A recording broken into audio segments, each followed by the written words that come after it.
18장 1절로부터 우리 10절까지 말씀 보십니다.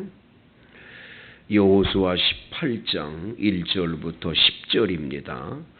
이스라엘 자손의 온 회중이 실로에 모여서 거기에 회막을 세웠으며 그 땅은 그들 앞에서 돌아와 정복되었더라.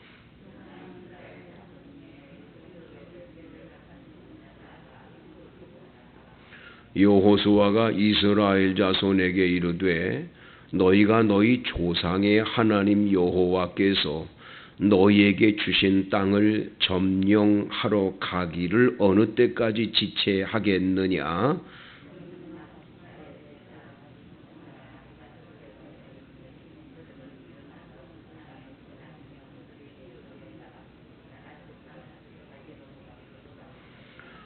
그들이 그 땅을 7 부분으로 나누되 유다는 남쪽 자기 지역에 있고 요셉의 족속은 북쪽에 있는 그들의 지역에 있으니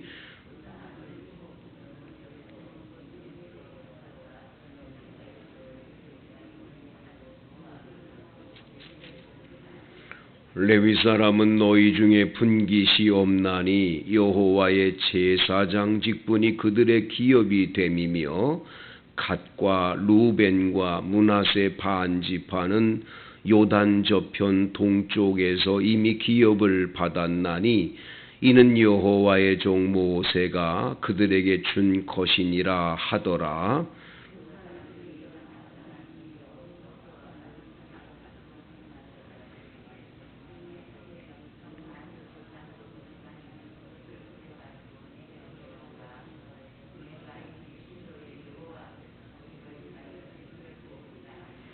그 사람들이 가서 그 땅으로 두루다니며 성읍들을 따라서 7 부분의 책에 그려서 실로 진영에 돌아와 여호수아에게 나아오니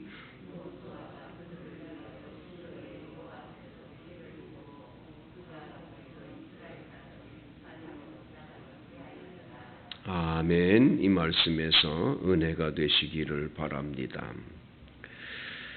얼마 전에 별세하셔서 하늘나라에 가신 조용기 목사님의 그 일대기를 써놓은 이제 글을 쭉 읽었는데, 이 조용기 목사님이 폐결핵에 걸려가지고 군대에 어떻게 갔다가 거기서도 이제 큰 어려움을 겪고 수술을 받고 뭐 이런 일들을 이제 아주 아픈 경험을 거기에 기록을 해놨는데, 요 은평구에 있는 대조동에다가 천막을 쳐놓고 이제 개척교회를 하는 거죠. 거기 써놓은 글에 보면 비가 오게 되면 사람보다도 개구리들이 더 많았다 이렇게 써놨어요. 천막에 그렇게 개구리들이 많이 들어왔다는 거죠. 그럴 때 어느 날 그 장모 되시는 최자실 목사님하고 두 분이 이 천막에서 무릎 꿇고 간절하게 기도를 하는데, 갑자기 최자실 목사님께서 하나님이 조용기 목사님을 비행기 타고 다니며 세계적인 목사님이 되게 하신다고 그렇게 예언 기도 같은 걸 하시더라는 거죠. 본인은 폐결핵에 걸린 정말 오늘 죽을지 내일 죽을지 모르는 이 천막 속에 있는 자기가 무슨 비행기를 타고 세계를 다니냐, 말도 안 된다 생각하고 그 말을 부정을 했다는 거죠. 그런데 정말 하나님께서는 나중에 그 교회가 아주 크게 하나님이 사람들을 보내서 부흥되면서 세계 곳곳에 가서 이제 선교하는 굉장히 크게 쓰임받는 목사님이 되지요. 뭐 우리는 지금 대한민국 안에 있으니까 조용기 목사님 뭐 어떻다 평가도 많은데, 외국에 나가면 아유, 그분이 참 대단하구나라는 걸 깨닫게 돼요. 참 신기한 거는 저도 여러 나라를 가보지만 그 가서 보면 딱 사람들이 모여가지고 집회할 때 만나서 그 뭐 세미나라든지 집회를 인도할 때 거기 있는 외국의 목사님들이 물어보는 게 뭐냐. 너는 조용기 목사님하고 어떤 관계냐? 그 얘기를 굉장히 많이 물어봐요. 그래서 깜짝깜짝 놀라요. 아니, 이 양반들이 어떻게 이걸 할까? 그만큼 아주 그분이 세계적으로 크게 쓰임 받았음이 이제 분명한 거지요.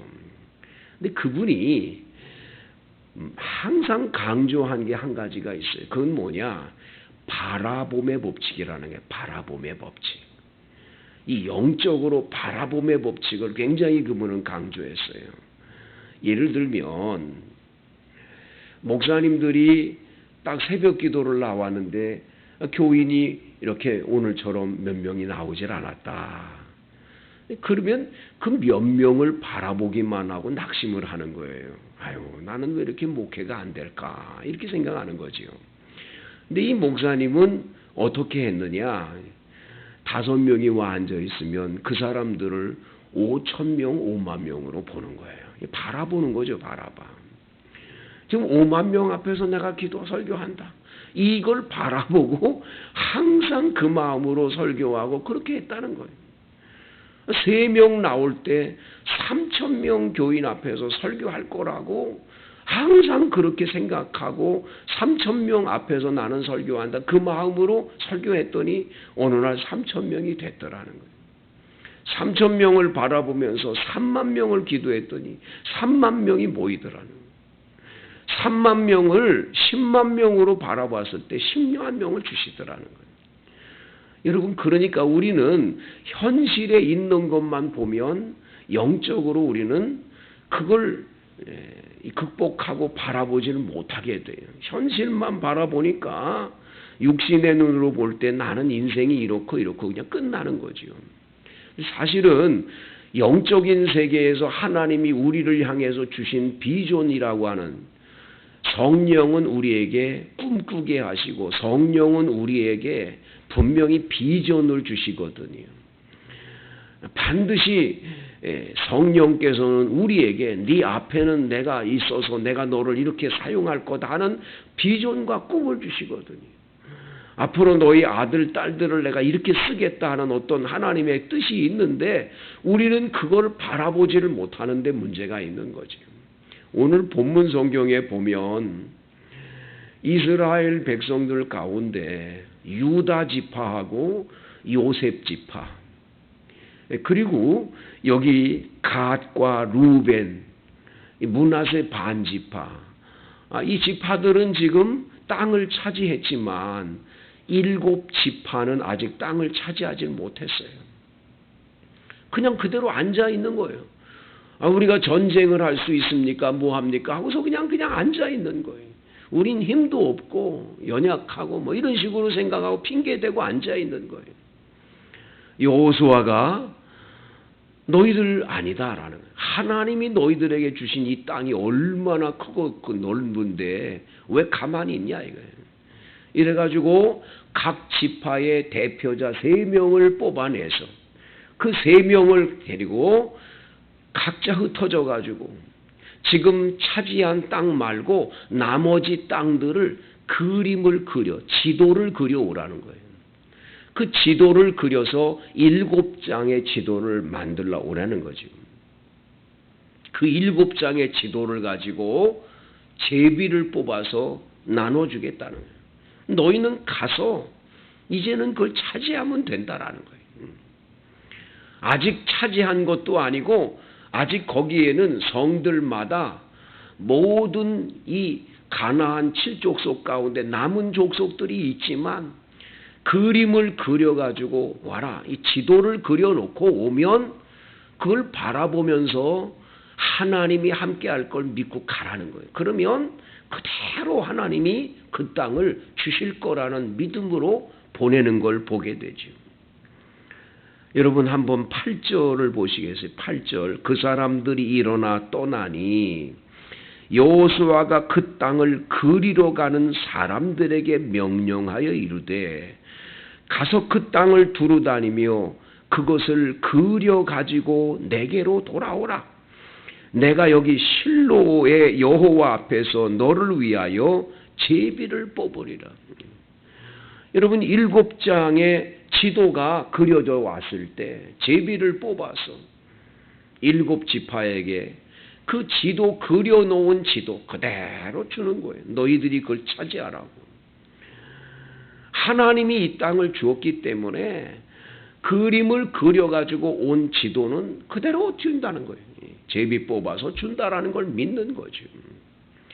여러분 하나님이 여러분과 저에게 생명을 연장시켜 지금도 호흡하게 하시고 건강을 지켜주실 때는 하나님이 여러분을 향하신 귀한 섭리와 뜻과 특별히 꿈이 계시기 때문 아니겠습니까? 여러분을 통해서만 꼭 이루시려는 사명이 있단 말이죠.